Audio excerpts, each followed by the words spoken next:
mengatakan bahwa seorang kepala negara tidak perlu menangani hal-hal kecil yang berurusan dengan keseharian rakyatnya.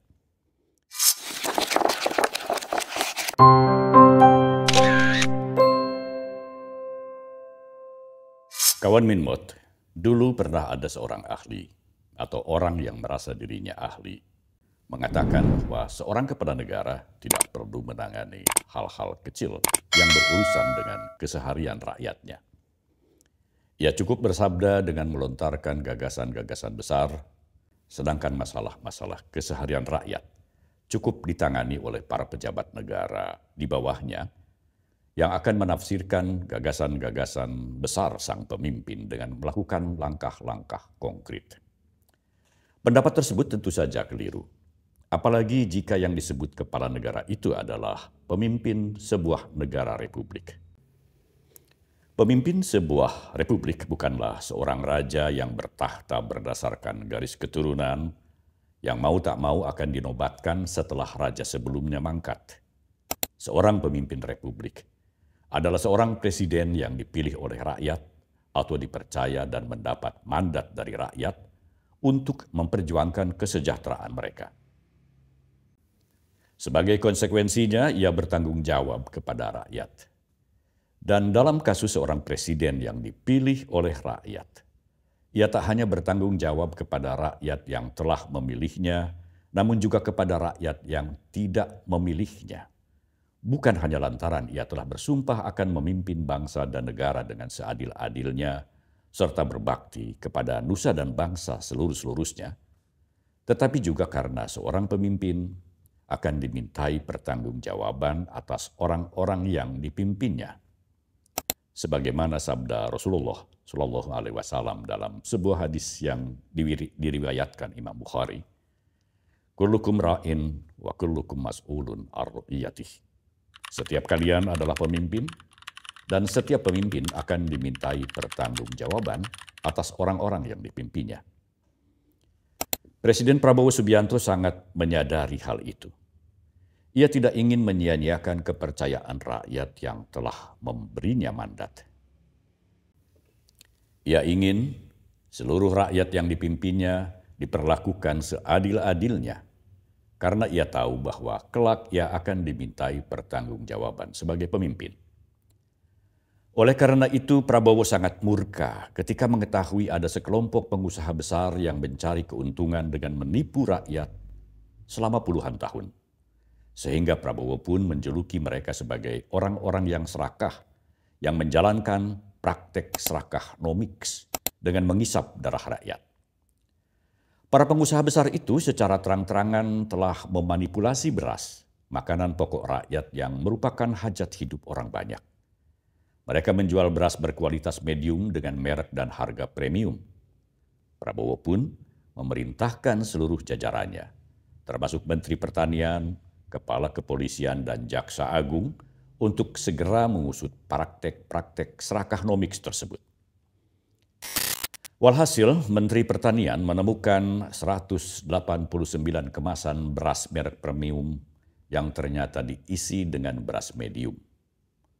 Jika dijual secara jujur, beras medium tersebut harusnya dijual seharga Rp12.000 per kilogram.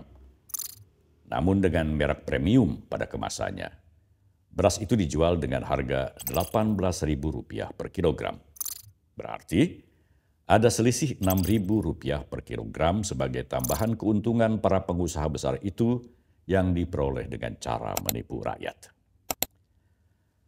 Bayangkan kawan Minmot, sudah berapa juta kilogram beras yang telah mereka jual kepada masyarakat konsumen dengan cara mengoplos atau memalsukan beras selama bertahun-tahun, dan masyarakat konsumen tidak pernah menaruh curiga. Menurut Prabowo, hasil penipuan dengan mengisap darah rakyat itu diperkirakan mencapai Rp100 triliun per tahun, yang jika digunakan untuk membangun sekolah, pemerintah bisa membangun 100.000 sekolah setiap tahunnya.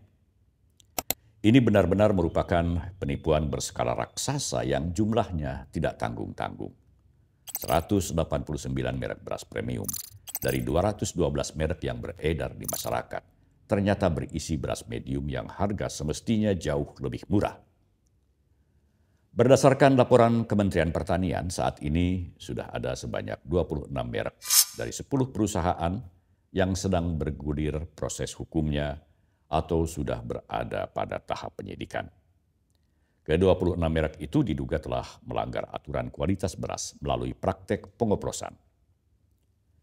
Kecurangan-kecurangan dagang dan transaksi bisnis yang berhasil dibongkar belakangan ini menunjukkan bahwa Presiden Prabowo dan seluruh jajaran pemerintahannya benar-benar serius dalam memberantas penipuan-penipuan terstruktur yang selama ini merugikan rakyat. Sebelumnya, pemerintahan Prabowo telah berhasil membongkar beberapa kasus penipuan yang telah diproses secara hukum.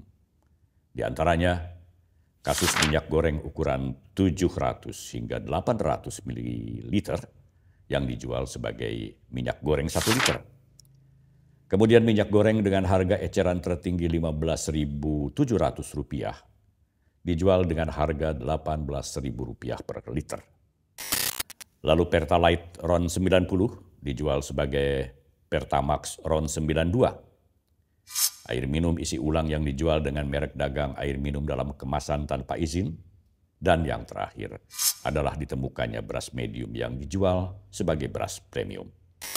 Kasus-kasus penipuan tersebut, kawan Minmot, sebenarnya tidak akan terjadi jika bangsa Indonesia yang konon religius ini mematuhi ajaran agama.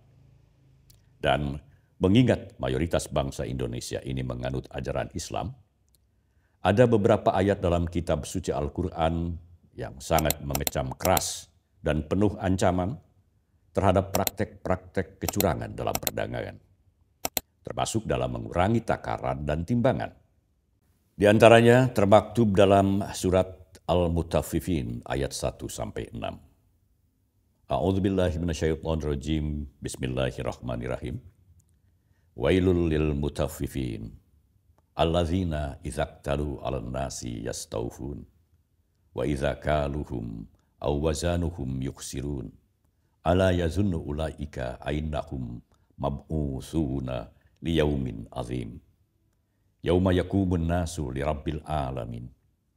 Yang artinya kira-kira, celakalah orang-orang yang curang dalam menakar dan menimbang, yaitu orang-orang yang apabila menerima takaran dari orang lain minta dicukupkan, dan apabila mereka menakar atau menimbang untuk orang lain mereka mengurangi. Tidakkah mereka itu mengira bahwa sesungguhnya mereka itu akan dibangkitkan pada suatu hari yang besar, yaitu ketika semua orang bangkit menghadap Tuhan seluruh alam. Mungkin saja para pengusaha besar yang telah melakukan kecurangan dan penipuan terhadap masyarakat konsumen itu tidak pernah membaca ayat suci tersebut. Atau mungkin mereka tidak peduli, seperti juga mereka tidak peduli dengan berbagai peraturan pemerintah terkait perdagangan, serta tidak peduli terhadap peringatan-peringatan yang disampaikan pemerintah kepada mereka.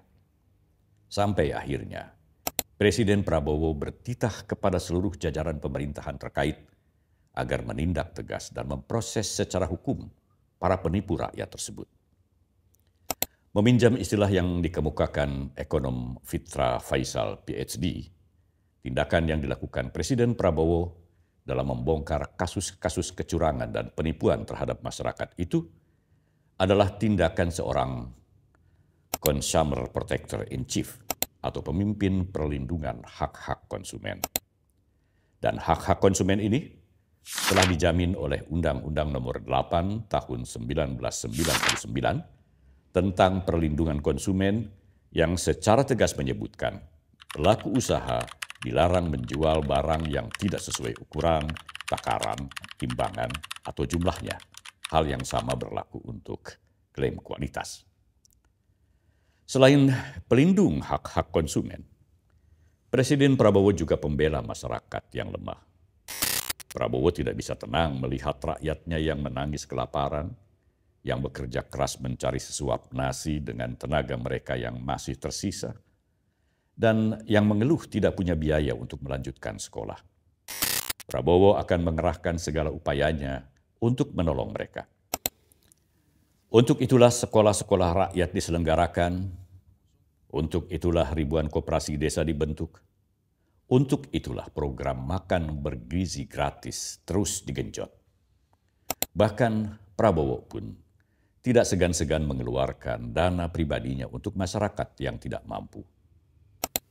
Seperti membagikan ribuan becak listrik untuk para lansia penarik beca, setelah disaksikannya masih ada penarik beca berusia 70-an tahun yang mengerahkan sisa-sisa tenaga tuanya untuk mencari nafkah bagi keluarga. Beca-beca listrik ini dibeli dengan uang pribadinya untuk dibagikan secara gratis kepada para penarik beca yang sudah lanjut usia. Kebiasaan Prabowo merogoh kocek pribadinya untuk orang yang membutuhkan sudah berlangsung sejak lama. Sejak Prabowo masih aktif sebagai perwira militer yang membawahi banyak prajurit. Nasib para prajurit yang dipimpinnya selalu diperhatikannya dan diberikan bantuan. Dan sebagai jenderal, Prabowo bukan jenderal yang hanya memerintah di markas besar, tetapi Prabowo adalah jenderal lapangan yang sudah terbiasa memimpin pertempuran di garis depan. Kebiasaan ini dilanjutkannya hingga ia menjadi presiden yang terus-menerus memantau pelaksanaan program-programnya di lapangan, serta mengecek laporan para bawahannya. Bahkan dalam urusan diplomasi luar negeri pun, Prabowo terjun langsung melakukan negosiasi-negosiasi tingkat tinggi yang menguntungkan Indonesia. Prabowo bukan pemimpin yang hanya berputar-putar pada gagasan-gagasan besar.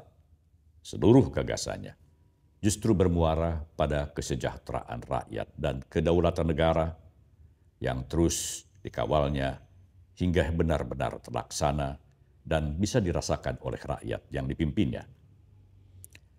Sampai di sini dulu kawan Minbot. Terima kasih untuk Anda yang tetap setia menjadi subscriber kami dan Anda yang baru mensubscribe channel kami.